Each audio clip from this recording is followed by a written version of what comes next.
एक बार की बात है, काशीपुर नाम का एक पुराना गांव था। इसी गांव की एक टूटी फूटी झोपड़ी में एक बुजुर्ग औरत जगवंती रहती थी।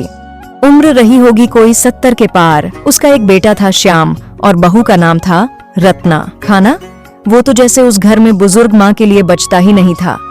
जब कभी वो रसोई के पास जाती, रत्ना ताने देती, अरे माँ, अब तो एक जगह बैठना सीख लो। जब देखो इधर से उधर घूमती रहती हो। अब रसोई में क्या लेने आई हो? अरे कुछ नहीं बेटा, बस थोड़ी भूख लगी थी तो देखने आई थी कि खाने में क्या पका है। खाने में तो अब कुछ भी नहीं बचा, हमने सारा खाना खा लिया। तुम क्या करोगी खाना खाकर? चलो अब जाओ, जाकर सो जाओ, बहुत रात हो गई है। और श्याम वो तो अब नजरें मिलाने से भी कतराने लगा था। जगवंती की एक हथेली भी जली हुई थी। एक बार लकड़ी के चूल्हे से आग पकड़ ली थी, बहू ने इलाज तक नहीं करवाया। मर जाती तो अच्छा होता, एक मुसीबत कम होती, रत्ना ने उस दिन कहा था। वो माँ जो कभी अपने बेटे को अपनी गोद में सुलाकर लोरी गाया करती थी, आज उसी बेटे की बेरुखी से टूटी जा रही थी। बीच बीच में बहू उसे बात बात पर टोकती रहती। अरे अम्मा, तुम ऊपर मेरे साथ पलंग पर क्यों बैठ गई? क्या तुम्हें दिखाई नहीं देता कि यहाँ मैं बैठी हूँ? जाओ जाकर नीचे बैठो। अरे बेटा, तुझे क्या हो गया? अगर मैं तुम्हारे साथ ऊपर बैठ गई तो क्या हुआ? नीचे बैठने से मेरी कमर अकड़ जाती है। अब बुढ़ापा आ गया है ना, तो थोड़ा गद्दे पर आराम मिल जाता है। अगर बुढ़ापा आ ही गया है तो चल क्यों नहीं देती हो? कब तक हमारी छाती पर बोझ बनी बैठी रहोगी? चलो अब चुपचाप हटो यहाँ से, वरना धक्का दे दूंगी तो कहोगी, हाय मेरी तो हड्डी ही टूट गई। जगवंती चुप रहती, बस उसकी आंखों से आंसू बहते रहते। शाम होते ही झोपड़ी का माहौल और भी भारी हो जाता। रत्ना थाली में 2 रोटियां निकालती, श्याम के लिए और खुद के लिए। जगवंती पूछती, बेटा, मेरी रोटी नहीं बनाई क्या? बनाई है तो बता दो कहाँ रखी है, मैं खुद ले जाकर खा लूंगी। बहुत जोरों की भूख लगी है ना, और खाने में से खुशबू भी बहुत अच्छी आ रही है। श्याम सिर झुकाकर कहता, कुछ बचा नहीं अम्मा।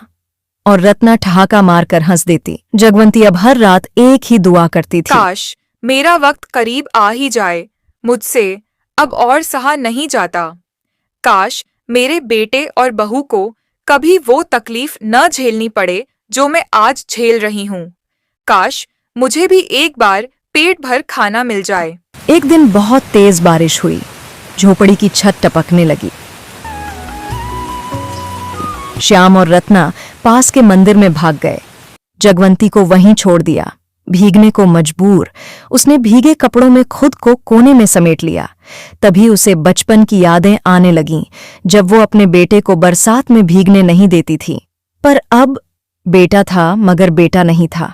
रात के अंधेरे में एक चूहा उसके पास आ बैठा। वो मुस्कुराई और बोली, अरे तुम यहाँ मेरे साथ क्या कर रहे हो? तुम भी जाओ, मुझे छोड़कर चले जाओ। जब मेरा अपना बेटा और बहू ही मुझे इस हाल में छोड़कर चले गए, तो तुम यहाँ क्यों रुके हो? क्या तुम्हें भी कोई अपना ही छोड़कर चला गया है? चलो, कोई बात नहीं, मैं यहाँ हूं ना तुम्हारे साथ, तुम बिल्कुल मत डरो। अगली सुबह श्याम और रत्ना लौटे तो देखा कि माँ जिंदा तो थी मगर कांप रही थी। अरे माँ, अब इतना भी क्या नाटक करना, जिंदा तो हो ना, तो फिर इस तरह यूं क्यों लेटी हो? चलो अब उठो, ये सब कौन साफ करेगा? हर रोज का यही ढोंग देखकर अब थक चुकी हूं मैं। अरे बेटा, मैं कोई नाटक नहीं कर रही हूँ, सच में हाल बहुत खराब है। कल रात सारा बदन भीग गया था, ऊपर से पूरी रात ठंडी हवा लगती रही, उसी वजह से अब तेज बुखार हो गया है। बदन में कंपी सी हो रही है, हड्डियां दुख रही हैं, चाहकर भी उठ नहीं पा रही हूँ। ओहो अम्मा, अब बस भी करो, बहुत सुन ली तुम्हारी बातें, हर बार बीमार होने का बहाना बना लेती हो। चलो अब हटो यहाँ से, तुमसे तो कुछ साफ सफाई होगी नहीं, और करना तो आखिर मुझे ही पड़ेगा। श्याम ने नजरें फेर लीं, लेकिन उसी दोपहर गांव की आशा कार्यकर्ता मीना घर आई। उसने जब हालात देखे तो गुस्से में आ गई। तुम लोग अपनी माँ के साथ ही क्या कर रहे हो? क्या तुम्हें जरूरी शर्म नहीं आती? छोड़ो, बहू तो पराई है, लेकिन श्याम, तुम तो माँ के सगे बेटे हो, तुम इनके साथ ऐसा कैसे कर सकते हो? तुम्हें अपनी माँ का दिल समझना चाहिए, जो तुमसे इतना प्यार करती है। अगर तुम नहीं समझे तो मैं तुम्हारी पंचायत में रिपोर्ट करूंगी। श्याम डर गया। पंचायत का नाम सुनते ही उसका चेहरा उतर गया। रत्ना तो जैसे सन्न रह गई। अरे बहन जी, लगता है आपको कोई गलतफहमी हो गई है। हम तो बस माँ से पूछ रहे थे कि आज खाने में क्या खाएंगी, क्योंकि हम घर में खाना सिर्फ माँ की पसंद का ही बनाते हैं ना। बस यही प्यार से हमने पूछा था। बिल्कुल शांत हो जाओ। मैंने लोगों की बाहर से आवाजें सुन ली हैं। तुम लोग मुझसे झूठ नहीं बोल सकते। मुझे सब पता है तुम अपनी बूढ़ी माँ के साथ कितना अत्याचार करते हो। मीना ने जगवंती को अपने घर बुला लिया। अम्मा, जब तक ये सुधरते नहीं, आप मेरे साथ रहेंगी। अब जगवंती के चेहरे पर हल्की सी रोशनी आ गई थी। वो मुस्कुराई और पहली बार अपने बेटे की तरफ देखा। मैंने कभी तुझे भूखा सोने नहीं दिया और तूने मुझे भूखा मरने दिया। कर भी तो मुझे ऐसी हालत में छोड़कर चला गया, पर तुझे बचपन की बातें याद भी कहाँ होंगी, जब मैं अपना मुंह का निवाला भी तुझे दे देती थी। और आज तो बिल्कुल उल्टा कर रहा है। ऐसा बर्ताव करता है जैसे मैं तेरी माँ ही नहीं। श्याम की आंखें भर आईं। वो पहली बार माँ के पैर छूने के लिए झुका, मगर जगवंती ने सिर फेर लिया। कभी माँ को इतना मत तोड़ो कि वो वापस मुड़कर भी न देखे। मीना उसे अपने छोटे से घर ले आई। वहां 2 कमरे थे, एक खुद के लिए, एक जगवंती के लिए। पहली बार बहुत समय बाद जगवंती ने भरपेट खाना खाया। रोटियां भी थीं, सब्जी भी थी और सबसे बड़ी बात, इज्जत भी थी। अरे वाह बेटा, यह तो बहुत ही स्वादिष्ट खाना था। सच कहूं तो पता नहीं ऐसा खाना मैंने आखिरी बार कब खाया था। हर निवाले में प्यार और अपनापन महसूस हो रहा था। बहुत बहुत शुक्रिया जो तुमने मुझे इतना अच्छा खाना दिया। तुम वाकई एक बहुत अच्छे इंसान हो। और सिर्फ खाना ही नहीं, बल्कि तुमने मुझे अपने घर में जगह देकर जो अपनापन और सम्मान दिया है, उसके लिए मैं तुम्हारा कैसे शुक्रिया अदा करूं। मेरे पास शब्द ही नहीं है। अरे कोई बात नहीं अम्मा, यह तो मेरा फर्ज था। जब इंसानियत ही मर जाए तो इंसान होने का क्या फायदा। जब तक आपका बेटा और बहू सुधरते नहीं, तब तक आपका सहारा बनना मेरा कर्तव्य था। आपने पूरी जिंदगी सबके लिए समर्पित कर दी। अब ये समय है कि कोई आपके लिए भी खड़ा हो। आप जब तक चाहें इस घर में रहें। यह घर अब आपका भी है। जब तक मेरे घर की रोटी में नमक है, तब तक आपको कभी भूखा नहीं सोने दूंगी। मीना उसे रोज कुछ न कुछ नया सिखाती। कभी सब्जी काटना, कभी फूलों की माला बनाना और कभी चूल्हे पर रोटी सेंकना। जगवंती का मन भी अब थोड़ा हल्का हो चला था। अब वो मीना को बेटी मानने लगी थी। इधर गांव में बात फैलने लगी थी। लोग कहने लगे, देखा श्याम को, जिसने अपनी मां को रुलाया अब खुद पंचायत के चक्कर काट रहा है। क्योंकि मीना ने पंचायत में शिकायत तो की थी और सरपंच ने फैसला सुनाया। श्याम और रत्ना को हर महीने जगवंती के लिए गुजारे का पैसा देना होगा। श्याम की हालत खराब हो गई थी। कमाई वैसे ही कम, ऊपर से समाज में बदनामी। रत्ना ने ताने देना शुरू कर दिए। अब भुगतो। श्याम को अब हर दिन जगवंती की याद सताने लगी। उसे वो सारी बातें याद आने लगीं जब माँ ने उसके लिए अपनी खुशियां कुर्बान की थीं। बरसात में भीगकर उसे सूखा रखा था, भूखी रहकर उसे खिलाया था। और आज उसने क्या किया। एक दिन श्याम मीना के घर आ पहुंचा। दरवाजे पर चुपचाप खड़ा रहा। मीना ने दरवाजा खोला। यहाँ क्यों आए हो? तुम्हें यहाँ आने की बिल्कुल भी इजाजत नहीं है। तुम्हारी माँ तुमसे कोई बात नहीं करना चाहती। उन्होंने बहुत सहा है तुम्हारी बेरुखी और बेहिसी को। अब जाओ यहाँ से और दोबारा इस घर का रुख मत करना। बस एक बार मुझे अपनी माँ से मिलने दो। मैं उनसे माफी मांगने आया हूं और कुछ नहीं। मुझे अपनी गलती का एहसास हो गया है। मैंने बहुत देर कर दी, लेकिन दिल से पछता रहा हूं। जगवंती बाहर आई और बेटे को देखकर ठिठक गई। चेहरे पर गुस्सा नहीं था, सिर्फ शांति थी। श्याम घुटनों पर बैठ गया। माँ, मुझे माफ कर दे। मैं वही तेरा बेटा हूं जो तुझे सताया करता था, जो तुझे कई कई दिन भूखा रखता था। माँ, मैंने बहुत गलतियां की हैं, पर अब मैं और रत्ना दोनों सुधर गए हैं। अब तुझे कोई तकलीफ नहीं होगी माँ। अब तुझे वो इज्जत और प्यार मिलेगा जिसकी तू हमेशा हकदार थी। माँ, बस एक बार हमारे साथ चल। हम तुझे सिर आंखों पर रखकर रखेंगे। तूने जो सहा उसका हिसाब शायद हम कभी चुका न सकें, पर अब तुझे सिर्फ सुकून मिलेगा। बस चल माँ, एक नई शुरुआत करें। नहीं बेटा, मैं अब उस घर में दोबारा नहीं जाऊंगी। लेकिन रही बात माफ करने की, तो वो तो मैंने तुझे कब का कर दिया है। माँ का दिल होता ही ऐसा है, जो अपने बच्चों को सजा नहीं देती, बस चुपचाप सब सह लेती है। पर अब उस घर में वापस जाने की हिम्मत नहीं है मुझ में। जख्म भर तो जाते हैं बेटा, लेकिन जो बातें दिल को चीर जाती हैं, वो हमेशा के लिए यादें बनकर रह जाती हैं। फिर भी अगर तू सच में बदल गया है, तो हर हफ्ते मेरे पास आ, मेरे साथ बैठ, मुझसे कुछ देर बातें कर।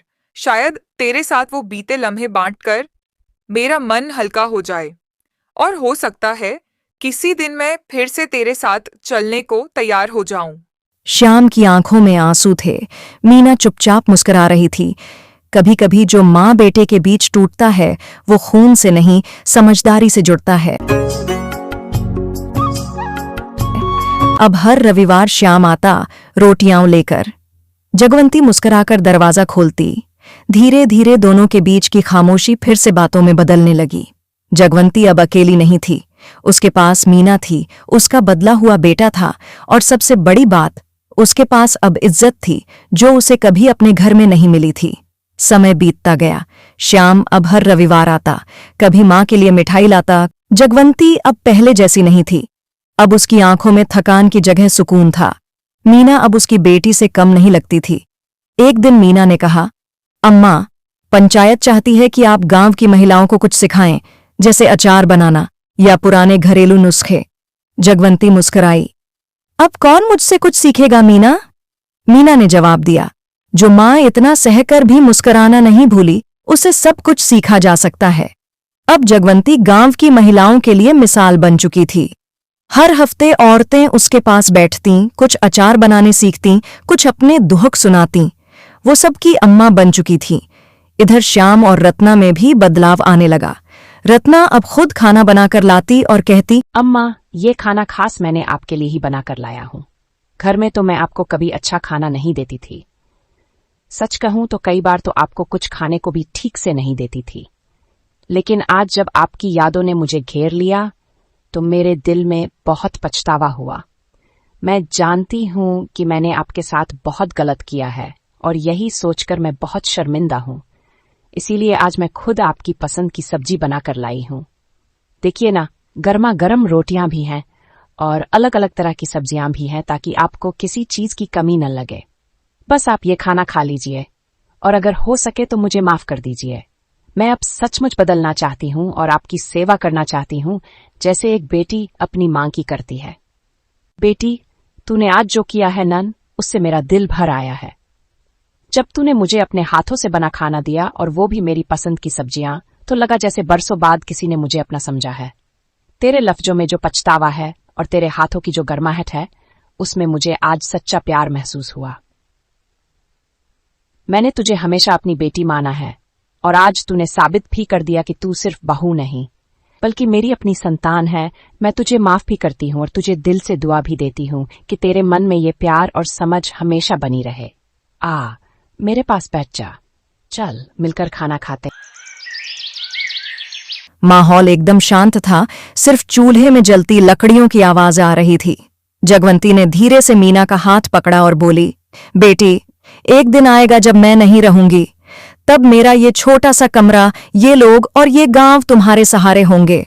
मैंने जीवन में बहुत कुछ सहा, मगर अंत में मुझे मेरा परिवार वापस मिल गया, और तू जैसी बेटी भी। बस अब कोई मां फिर यूं अकेली न रहे। तू ये जिम्मेदारी निभा लेना।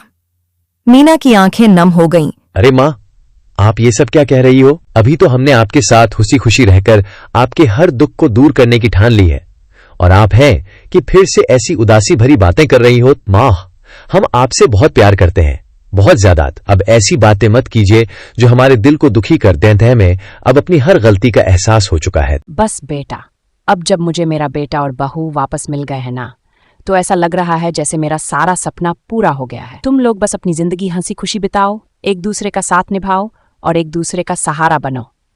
यही मेरे लिए सबसे बड़ी तसल्ली है, सबसे बड़ी दौलत है। और उस दिन चूल्हे की रोटियां 3 थालियों में बंटी थीं।